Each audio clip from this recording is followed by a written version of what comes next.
حضرت علی فرمانے لگے میری 5 باتیں یاد کر لو، اور فرمانے لگے اونٹوں پر بیٹھ کر تلاش کرنے نکلو گے تو یہ باتیں تمہیں ملیں گی کہیں بھی نہیں، لے لو ہم سے حاصل کر لو، یہ فیض ہے۔ فرمایا ڈھونڈنے نکلو گے نہ ڈھونڈنے تمہیں یہ ملیں گی، ڈھونڈنے سے نہیں چیزیں ملیں گی۔ فرمانے لگے 5 باتیں لے لو یار حضرت شیر خدا کی 5 باتیں۔ آج اس کو سبق کے طور پر رٹا لگا لو، اسے یاد کر لو، دل میں بٹھا لو۔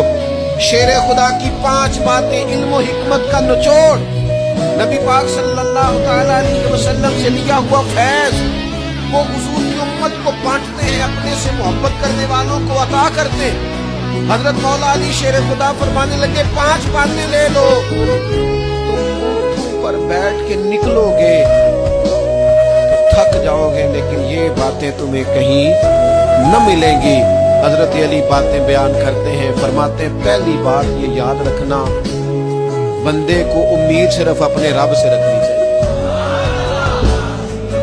جیت جاؤ گے دوستو دنیا میں اگر یہ بات آ گئی، بچ جاؤ گے، دل ٹھنڈا رہے گا، بے قراریاں، بے چینیاں، پریشانیاں جان چھوڑ جائیں گی۔ امید صرف اپنے رب سے رکھو۔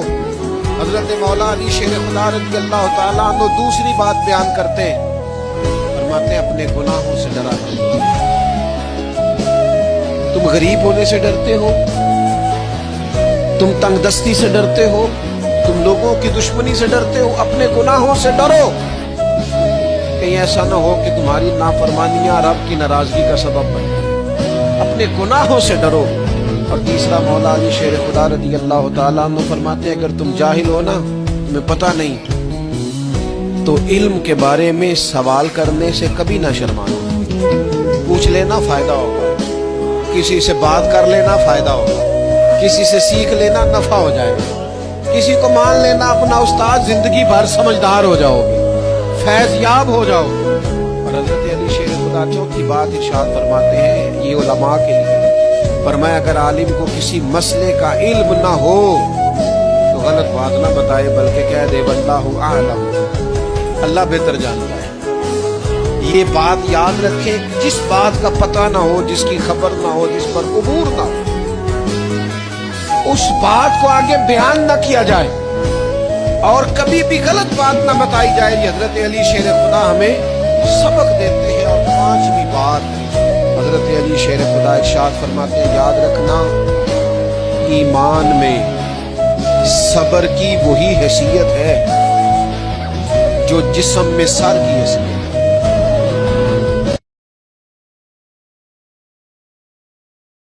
نبی پاک علیہ الصلوۃ والسلام نے نا ہجرت سے 2-4 دن پہلے کہا کہ عثمان ذرا چابی دو، میں نے کہا اندر سے دیکھنا ہے۔ بڑے ٹھنڈے دل سے ذرا سننا، ادھر دیکھو میری طرف، ادھر دیکھیے گا ذرا میرے بھائی۔ میں نے ایک بندے سے کہا یار پانی کی بوتل دینا دکاندار سے، ایک ہے اس نے کہہ دیا نہیں میرے پاس۔ اس بات کا کوئی غصہ بولیے، اور اگر وہ کہے سارے زمانے کو ملے گی آپ کو نہیں دینی،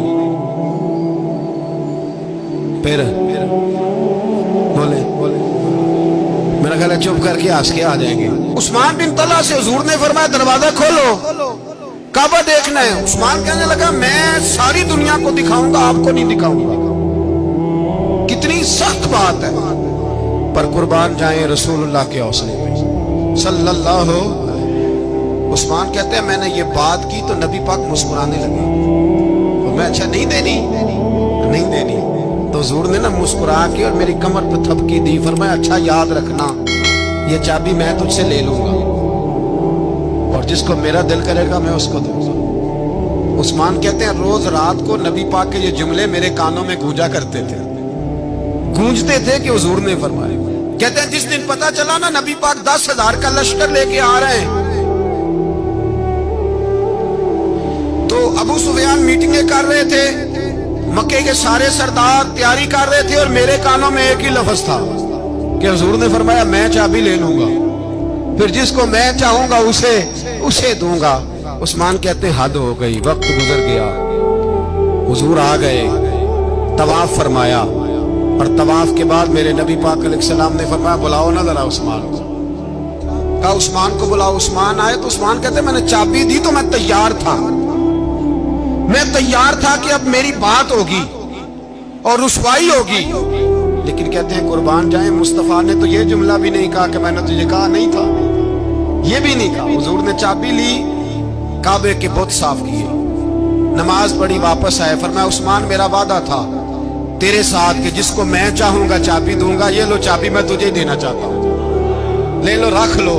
عثمان کہتے ہیں وہ چابی نہیں میرے طرف آ رہی تھی, میری طرف ایمان آ رہا تھا. وہ چابی نہیں آ رہی, ایمان آ رہا تھا میری جانب. کہتے ہیں میرے ہاتھوں میں چابی آئی اور میری زبان پہ کلمہ توحید جاری ہو گئی. وہ ایک درویش تھے, بوڑھے ہو گئے تھے, انہیں حضرت مسکی کہا جاتا تھا. خوشبو ہی بڑی آتی تھی, خوشبو والا بابا مشہور ہو گیا. تو لوگ پوچھتے کون سی خوشبو لگاتے ہیں؟ فرمایا چھوڑو, حضور بتائیں نا کون سی لگاتے ہیں. جب لوگ بڑے اکٹھے ہوئے تو بابا جی کہنے لگے میری جوانی کا واقعہ, میں سونا بڑا تھا, کپڑے کی دکان پہ کام کرتا تھا. ایک عورت کپڑا لینے آئی تو اس کی نیت مجھ پر خراب ہو گئی. امیر عورت تھی, کسی طریقے مجھے گھر بلا لیا اور دروازے بند کر کے تو میرے ساتھ منہ کالا کرنا چاہتی تھی. میں نے پورا زور لگایا. پہلے تو وہ کہنے لگی کہ میں مار دوں گی, پھر کہنے لگی کہ لوگ تمہارا یقین تو کریں گے, نہیں کریں گے تو میرا. تو میں کہوں گی یہ زبردستی کر رہا تھا تو بدنام بھی کر دوں گی. جو حربے وہ استعمال کر سکتی تھی اس نے کیے. شیخ فرمانے لگے کہ جب چاروں جانب میں سمجھ گیا کہ یہ چھوڑے گی نہیں تو میں نے اسے کہا مجھے پیشاب آیا ہے, پخانہ کرنا ہے. واش روم میں گیا تو پخانہ کر کے میں نے اپنے جسم پہ مل لیا. اس کی طرف آیا تو کہنے لگی تو پاگل ہے, اتنا گندا بندہ, نکالو اسے گھر سے باہر. کہتے میں نے پلٹ کے دیکھا اس کی طرف, میں نے کہا کمال ہے نا, میرا تو جسم گندا ہے, تیرا تو دماغ گندا ہے. او حضرت سلطان باغ بولے اور بول کے فرمانے لگے دل کالے نالو منہ کالا چنگا, دل کالے نالو منہ کالا چنگا, پر جے کوئی رمز پچھانے. اگر تجھے سمجھ آ جائے نا دل کالے نالو منہ کالا چنگا. آپ فرمانے لگے مسلمان نوجوانوں, مجھ سے پوچھنے والوں, میں وہاں سے نکل آیا پاگل بن کے, گند مل کے, اور جب میں آیا ایک کنویں پہ غسل کیا اور میں نے کپڑے بدلے, دھویا اپنے آپ کو, گھر گیا, شکر ادا کیا, اللہ تیرا شکر ہے.